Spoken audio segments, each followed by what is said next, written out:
दिनांक 2 नोव्हेंबर 2014 या दिवशी माजलगाव येथील सिद्धेश्वर विद्यालय 1988-89 10वी बॅचच्या रौप्य महोत्सवी जाणीव मेळाव्यात आम्ही सर्व वर्गमित्र तब्बल 25 वर्षानंतर भेटलो।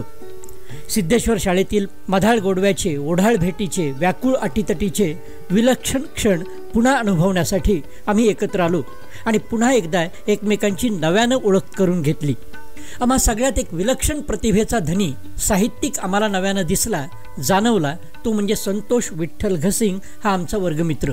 संतोष विठ्ठल घसिंग असं पूर्ण नाव धारण करून लिहिणारा प्रतिभावंत साहित्यिक। कृषी पदवीधर संतोष कथा, कविता, कादंबरीच्या क्षेत्रात कसा रमला आणि स्वतःचं वेगळं स्थान त्यानं कसं निर्माण केलं, असे अनेक प्रश्न त्यावेळी आमच्या मनात निर्माण झाले। खरं तर आम्ही संतोषला ओळखत होतो ते क्रिकेटची प्रचंड आवड असणारा क्रिकेट वेडा खेळाडू म्हणून। माजलगाव शहरातील प्रत्येक मैदानावर क्रिकेट खेळलेल्या संतोषने 6वीला असताना माजलगावमधील विमानतळ मैदानावर 106 धावांची केलेली शतकी खेळी लाजवाब आणि अविस्मरणीय होती। मैदानात सर्वत्र चेंडूला संचार करायला लावणारी, संतोषच्या हातातील तळपणारी बॅट पाहण्याची सवय असणाऱ्या आम्हा वर्गमित्रांना आज संतोषच्या हातात तळपणारी लेखणी दिसत होती।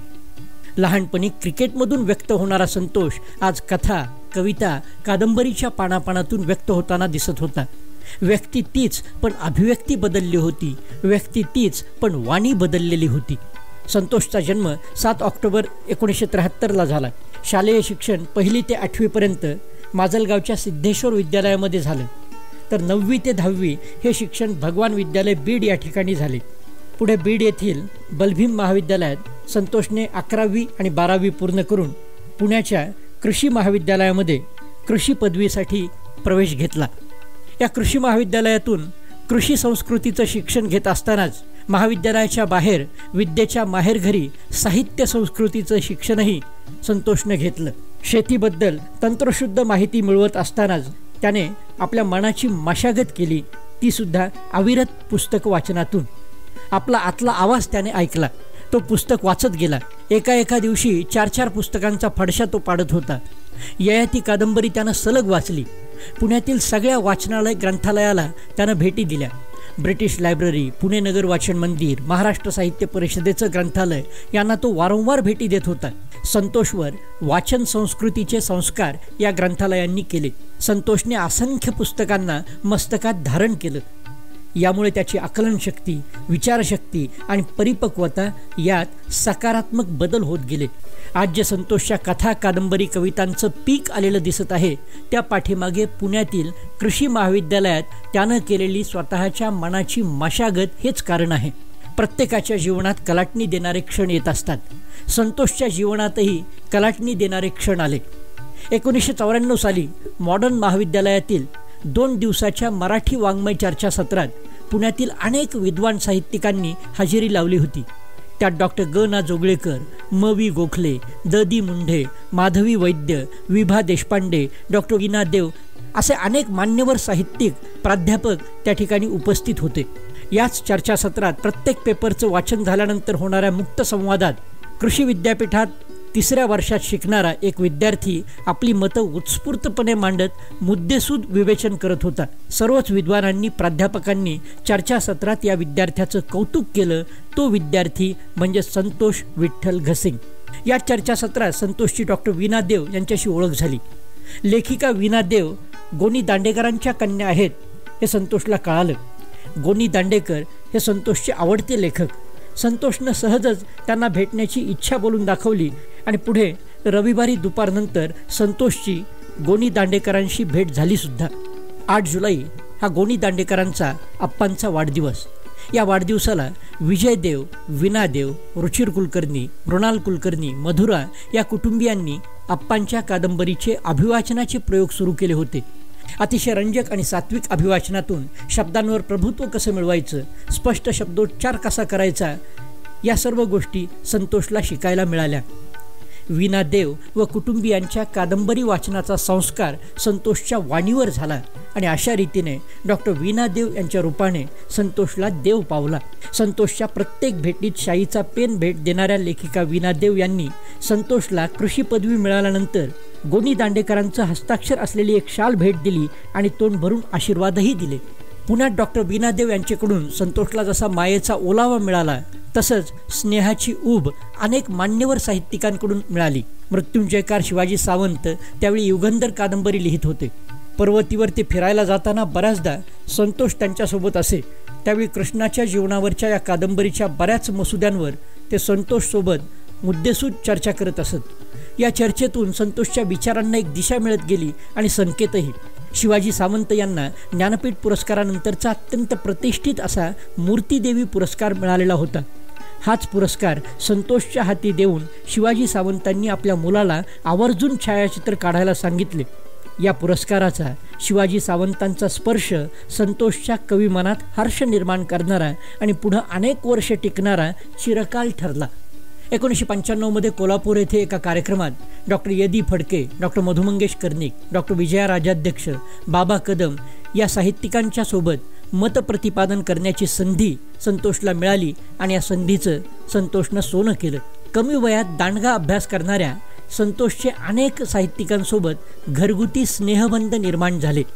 पुण्याचे शब्दवैभव साहित्यप्रेमी मंडळाच्या उपक्रमातून कवी डॉक्टर शंतनू चिंधडे यांच्या समवेत होणारी चर्चा, डॉक्टर आनंद यादव, प्राध्यापक भास्कर चंदनशिव, इंद्रजित भालेराव यांच्याशी चर्चा, त्यांचं हक्काचं मार्गदर्शन या गोष्टी संतोषच्या जडणघडणीत प्रेरणादायी ठरल्या. थोडक्यात साहित्याचा व्यासंग आणि साहित्यिकांचा संघ हेच संतोषच्या जीवनातील बदलाचं कारण ठरलं. पुढे संतोषने दिनांक 25 जानेवारी 1996 रोजी महाकवी कुसुमाग्रज तथा ज्येष्ठ नाटककार विष्णू वामन शिरवाडकर यांची नाशिक येथील तरण तलावापाठीमागच्या निवासस्थानी भेट घेऊन कृपाशीर्वाद घेतले. कुसुमाग्रजांप्रमाणेच आनंद यादव, धारवाडचे डॉक्टर रा यार्दी या आणि अशा अनेक मान्यवरांच्या निवासस्थानी संतोष राहिलेला आहे. शून्यातला चंद्र या कथासंग्रहाने संतोषने साहित्य क्षेत्रात प्रवेश केला, पाऊल टाकले. हे पुस्तक नचिकेत प्रकाशनने प्रकाशित केले. शून्यातला चंद्र हा संतोषच्या कथेतील चंद्र माती उन्हाचे चंद्र नाव धारण करणाऱ्या कविता संग्रहातून वाचकांच्या श्रोत्यांच्या भेटीला 2003 मध्ये आला. या कविता संग्रहात ऋतुपूर्ण असे टोपण नाव धारण करणारा संतोष म्हणतो, कविता माझ्यासाठी कधी आई होते तर कधी जाई होते. ती माझी कधी सखी होते तर कधी नुसतीच ओझरती पाहिलेली पण आठवणींच्या झुल्यावर झुलणारी झोका घेणारी चंद्रमुखी होते. लहानपणी नकळत माती खाणारा, माती खायला आवडणारा संतोष म्हणतो, मातीचा कण न कण असा माझ्या रंध्रात भिनलेला आहे. रक्तमांसाच्या देहाला जगवताना मातीनेच श्वास पुरवले आहेत. मग या देहातून उगवणाऱ्या कविता मातीशिवाय कशा असू शकतील? खरंच हाच मातीचा कण न कण कवितेतून शब्दांचा, अक्षरांचा मोती बनून आपल्या ओठी येतो. महाराष्ट्र राज्य साहित्य संस्कृती मंडळाच्या तज्ज्ञ समितीने निवड केलेला हा कविता संग्रह माती उन्हाचे चंद्र यावर अभिप्राय व्यक्त करताना ज्येष्ठ साहित्यिक डॉक्टर आनंद यादव म्हणतात, माती उन्हाचे चंद्रमधील कविता थेंबासारखी उत्कट आणि थबथबलेली आहे. तिला तेवढं अस्तित्व पुरेसं आहे. ही थेंब थेंब कविता विरंगुळ्याच्या क्षणी चाखावी, आस्वादावी अशी आहे. हळूहळू ही कविता प्रौढ होईल. पुढे संतोषची झिरप ही कादंबरी झिरपली, प्रकाशित झाली. खरं तर या कादंबरीचा पहिला खरडा नोव्हेंबर 1999 साली झाला होता. तब्बल 10 वर्षानंतर ही कादंबरी 2009 मध्ये प्रकाशित होण्याचं पहिलं आणि शेवटचं श्रेय जनशक्ती वाचक चळवळ औरंगाबादच्या कविवर्य श्रीकांत उमरीकरांना संतोष देतो. शिक्षणाचं बाजारीकरण झालंय हे नवीन सांगण्याची गरज नाही. शाळा तर हवीच, पण त्याशिवाय येणारी ट्युशन्स, कोचिंग क्लासेस हुशार होतकरू विद्यार्थ्यांच्या आयुष्यात कसं विष पेरतात याचा वेध घेण्याचा प्रयत्न झिरप या कादंबरीतून संतोषनं केलेला आहे. पावसाळी नक्षत्रात पाऊस हा होतच राहतो, पण संतोषला खरा पाऊस वाटतो तो रोहिण्यांचा, वैशाख वणव्याच्या आभाळातून आलेला. या कादंबरीविषयीची संतोषची भावना ही त्या रोहिण्यांशी मिळती जुळती आहे. पुढे 2018 मध्ये सप्तर्षी प्रकाशनने संतोषचा पालांचिरा हा कविता संग्रह प्रकाशित केला. पालांचिरा या कविता संग्रहाला सुदाम सावरकर राज्य साहित्य पुरस्कार अमरावती, धुळे येथील महाकवी कालिदास साहित्य मंडळाचा सर्वोत्कृष्ट काव्य पुरस्कार, नाशिक येथील प्राध्यापक डॉक्टर सुरेश मेने सर्वोत्कृष्ट काव्य संग्रह पुरस्कार तसेच अक्षरोदय सर्वोत्कृष्ट कविता संग्रह पुरस्कार हा मिळालेला आहे. या कविता संग्रहातील आपल्या अभिप्रायावर नांदेडच्या स्वामी रामानंद तीर्थ मराठवाडा विद्यापीठातील मराठी विभागातील प्रोफेसर व प्रमुख डॉक्टर केशव सखाराम देशमुख सर लिहितात, पालांचिरामधील कवितांचा एक विशेष असा की ही कविता थक्क करून टाकणाऱ्या प्रतिमांचे राज्य स्थापन तर करतेच, पण त्या पलीकडे जाऊन असं म्हणता येईल की की ही अवघी कविता कल्पनाशक्तीचेही टवटवीत ताजे तजेले विश्व उभे करते. म्हणजे रेशम वस्त्र विणत नेणारी ही कविता भुरळही पाडते आणि गारुडही करते. ही कविता केवळ वाचून सरत नाही, ती उरते, ती उतरते आपल्या मनात, आपल्या तंद्रीत आणि आपल्या विचारांचं चाक ती फिरवते. कारण ह्या कवितेचं सत्य तसं बघता वरवर नाही, तर ते खोल आहे संस्कृतीच्या तळाशी. अनेक ज्येष्ठ व श्रेष्ठ साहित्यिकांनी आपली पुस्तकं संतोषला भेट दिलेली आहेत. तोच वारसा पुढे चालवत संतोषनेही आपली पुस्तकं अनेक मान्यवरांना भेट दिली आहेत. पालांचिरा हा आपला कविता संग्रह घेऊन कृषी पदवीधर संतोष 10 वर्ष भारताचे कृषीमंत्रीपद भूषवणाऱ्या भारतीय राजकारणातील ज्येष्ठ नेते माननीय शरद पवार साहेबांना भेटला, तो साहित्यिक म्हणून. राजकारणाखेरीज साहित्य, शिक्षण, संस्कृती, क्रीडा अशा अनेक क्षेत्रांमध्ये लीलया वावरणाऱ्या माननीय शरद पवार साहेबांना संतोषने पालांचिरा हा आपला कविता संग्रह भेट दिला आणि साहेबांनीही तो स्वीकारला. पालांचिरा या कविता संग्रहानंतर संतोषची विधारा द्रोण ही कादंबरी सप्तर्षी प्रकाशनने प्रकाशित केली.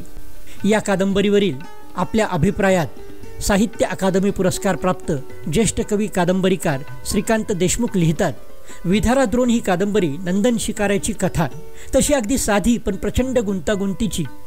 वाघाची शिकार करायला बाहेर पडलेला नंदन जे काही या प्रवासात भोगत जातो तो म्हणजे मानवी जीवनाची अंधार गुहा, जाणीवा गोठून जाव्यात असा हा प्रवास. एका अकल्पित जगातून जाणारा, एखाद्या गूढ कथेतला हा गहन गूढ प्रवास आपल्या आकलनाची कुवत जोखणारा. एक कथा, दुसरी कथा, कथेतील कथा, बाहेरची कथा या सर्वांना जोडून येणारा व्यापक पट.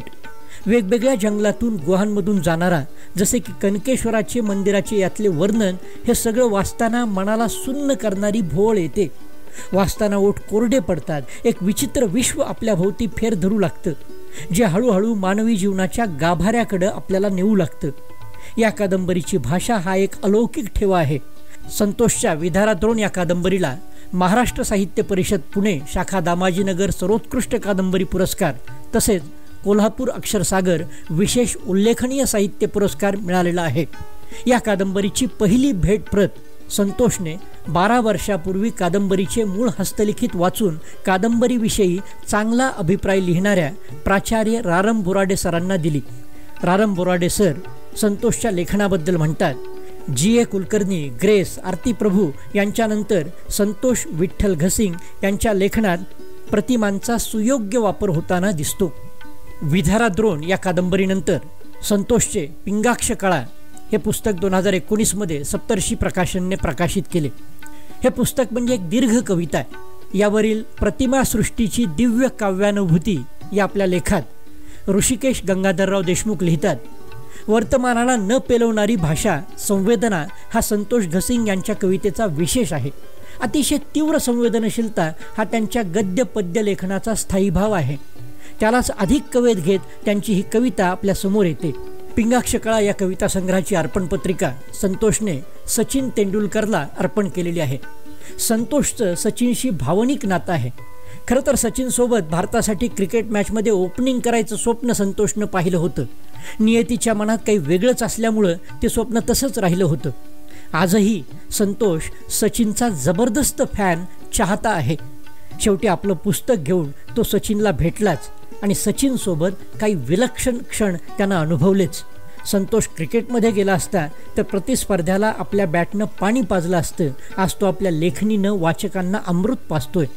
त्यानं मैदानावर धावांचा पाऊस पाडला असता, आज शब्दांचा, अक्षरांचा पाऊस पाडतोय.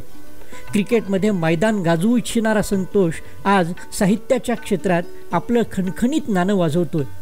मैदानावर चौकार षटकारांची आतषबाजी करण्याचं स्वप्न पाहणारा संतोष आज साहित्याच्या क्षेत्रात कथा, कविता, कादंबरीतून चौफेर फटकेबाजी करतोय. मिळून साऱ्याजणी मासिकाने आयोजित केलेल्या 2006 मधील राज्यस्तरीय रेऊ कथा स्पर्धेत संतोषच्या काजळ कुकू या कथेला सर्वोत्कृष्ट कथेचा पुरस्कार मिळालेला आहे. या स्पर्धेचे मुख्य परीक्षक प्राचार्य रारम बोराडे सर आणि मिळून साऱ्याजणी मासिकाच्या संपादिका विद्याताई बाळ यांचे आशीर्वाद त्यावेळी संतोषला लाभलेले होते. बालकवी व बहिणाबाईंचा वारसा समृद्ध करणाऱ्या ज्येष्ठ कवी व गीतकार नाधो महानोर यांचाही सहवास आणि मार्गदर्शन संतोषला वेळोवेळी लाभलेले आहे. 1999मधील श्रीगोंदा साहित्य संमेलनावेळची ही फोटोरूपी आठवण संतोषने आजही जपून ठेवलेली आहे. अनेक ज्येष्ठ आणि श्रेष्ठ साहित्यिकांच्या मार्गदर्शनामुळं आज साहित्य क्षेत्रामध्ये मी थोडाफार रांगतो आहे किंवा अडखळत चाललो आहे असं मोठ्या नम्रतेनं संतोष कबूल करतो. त्याचा हा कमालीचा नम्रपणा, लेखनातील परिपक्वपणा, कवितेतील प्रगल्भता मनाला खूप भावते. आजच्या चारोळ्याच्या काळात दीर्घ प्रदीर्घ कविता लिहिणारा संतोष, आजच्या मुक्तछंद वा लघुनिबंधाकडे झुकणारा कवितेच्या काळात अष्टाक्षरी वृत्तबंधातील कविता लिहिणारा संतोष, आजच्या अलक म्हणजे अतिलघुकथेच्या काळात काहीशे पानांची कादंबरी लिहिणारा शब्दप्रभू संतोष. खरंच आम्हाला अभिमान आहे की आम्ही काव्य प्रतिभेचा धनी असलेल्या शब्दप्रभू संतोष विठ्ठल घसिंग याचे वर्गमित्र आहोत. साहित्याच्या क्षेत्रात शून्यातला चंद्र, माती उन्हाचे चंद्र, झिरप, पालांचिरा, विधारा द्रोण, पिंगाक्ष कळा असा षटकार ठोकणाऱ्या संतोषला साहित्य क्षेत्रातील पुढील दैदिप्यमान वाटचालीसाठी मनपूर्वक शुभेच्छा. धन्यवाद.